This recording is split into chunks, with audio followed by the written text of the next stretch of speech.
ఈ ట్రేడింగ్ యాప్స్లో ఎలా ఉంటుందంటే ఫస్ట్లో ఒక ₹375 యాడ్ చేయమంటారు. అది యాడ్ చేసినప్పుడు మీకు సడన్గా పెరుగుతుంది. చిన్న అమౌంట్ కాబట్టి సడన్గా పెరుగుతుంది, ఆశ వస్తుంది, మళ్ళీ ఎక్కువ పెట్టాలనిపిస్తుంది. ట్రేడింగ్లో మాత్రం అసలు జోలికి వెళ్ళకండి. కనీసం 2 సంవత్సరాల ఎక్స్పీరియన్స్ లేనిది మీకు ట్రేడింగ్లో ఏం జరుగుతుందో కూడా అర్థం కాదు. ఈ బినోమో, బినాన్స్ అంటే ఈ టైప్ యాప్స్, అంటే ఈ టైప్ యాప్స్లో ఏం జరుగుతుందంటే మీరు పెడితే ఇన్వెస్ట్మెంట్ ఒకసారి జీరో అయిందనుకోండి, తిరిగి మళ్ళీ మీరు కొన్నటువంటి షేర్స్ కానీ కాయిన్స్ కానీ అట్లాగే స్టాక్ ఉండదు.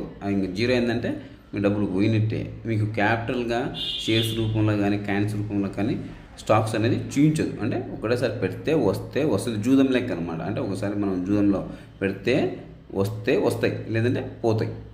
ఇలాంటి ట్రేడింగ్ అనేది దీనిలో ఉంటుంది. కాబట్టి పొరపాటున కూడా దాని జోలికి వెళ్ళకండి. అలాంటి దానికి జోలి అనిల్ అంబానీ పోయి ఇప్పుడు అడుక్కు తింటున్నాడు.